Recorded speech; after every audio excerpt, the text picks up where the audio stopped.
Frère Francis, shalom, je voulais dire merci pour cette merveilleuse écriture. Merci vraiment parce qu'il y a un très grand enseignement à tirer de cette écriture, bien aimé dans le Seigneur. L'opposition, c'est quelque chose de très néfaste, mais il y a aussi une leçon à tirer derrière.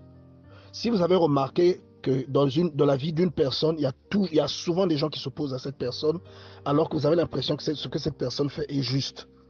Il faut savoir que ce que Dieu implante est toujours combattu. Ce que Dieu fait pour emmener la délivrance d'un grand nombre de personnes sera toujours combattu. Et comme a dit le frère Francis tout à l'heure, ce n'est pas parce que quelqu'un prie qu'il est forcément un enfant de Dieu. On peut prier, mais on n'est pas né de nouveau. On peut prier, mais on ne connaît pas Dieu. Vous voyez? Et la Bible dit qu'on est enfant de Dieu si on le reçoit. Il dit à tous ceux qui ont reçu, il a donné le pouvoir de devenir enfant de Dieu. Et lorsqu'il y a quelque chose dans ta vie qui brille et que tu es appelé à réaliser une œuvre pour le bien d'une grande majorité, en fait d'un grand nombre de personnes, tu seras toujours calomnié.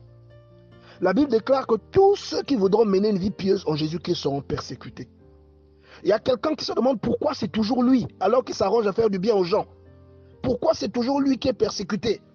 Bien-aimé dans le Seigneur, c'est une réaction normale. Parce que le diable ne combat que ce qui vient à l'encontre de son intérêt.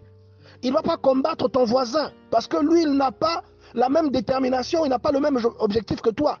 Dans les projets, dans ses objectifs, bien-aimé dans le Seigneur, il ne met pas en danger les plans de Satan. Mais toi, lorsque tu décides de te réveiller et de faire quelque chose qui va bénir les gens, qui va aider les gens, tu menaces ses intérêts. Forcément, il va se dresser contre toi. Il ne t'apparaîtra pas en personne.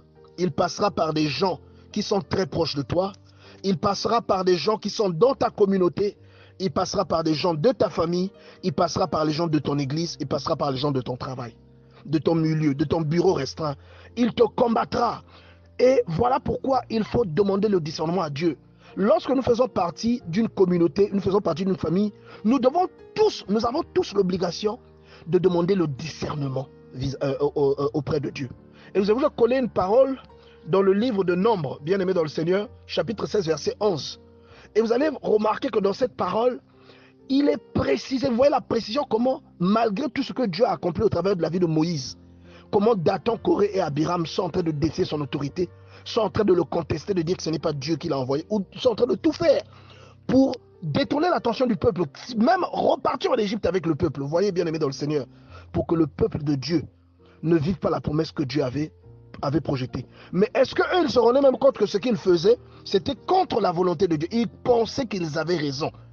Bien aimé dans le Seigneur, lorsque vous voyez que votre leader, ou lorsque vous voyez que vous-même, vous êtes contesté, cela doit vous enseigner, car cela peut être un signe que Dieu veut réellement faire quelque chose au travers de votre vie. Que Dieu, ou vous voyez quelqu'un qui est contesté, mais pourtant cette personne-là, ce que cette personne manifeste, vous trouvez que c'est normal et c'est juste. Bien aimé dans le Seigneur, attachez-vous à cette personne. Même Jésus-Christ, Dieu dans la chair, a été contesté. Même Jésus-Christ, bien aimé dans le Seigneur, il a été contesté. Vous repartez dans la vie de Joseph, il a été contesté. Vous repartez dans la vie de Jacob, tous les grands hommes de Dieu, ils ont été contestés. Et dans la contestation, Jérémie, il a été contesté.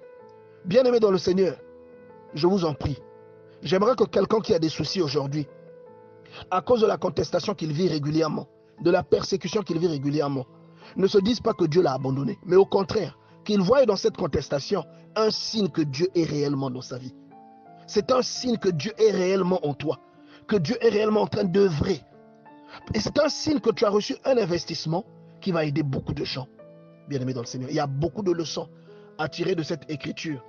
Donc je vous redonne les références, Nombres chapitre 16 verset 11, mais je vous donne aussi la référence, bien aimé dans le Seigneur, du livre de Néhémie. Allez lire le livre de Néhémie et vous verrez cette contestation, bien aimé dans le Seigneur. Allez lire, vous verrez cette contestation. Vous verrez comment les gens étaient en train de se dresser contre Néhémie pour que le travail qu'il est en train de faire ne s'achève pas, pour que le mur qu'il bâtissait ne s'achève pas. Et vous avez un mur à bâtir pour protéger les vôtres. Vous avez des maisons à rebâtir pour honorer votre Dieu, pour aller rencontrer à nouveau votre Dieu. Mais tout ça, bien entendu, spirituellement, il y aura toujours des gens qui viendront vous décourager. Il y aura toujours des gens qui viendront contester ce que vous êtes en train de faire. Ayez le discernement. Que Dieu vous bénisse.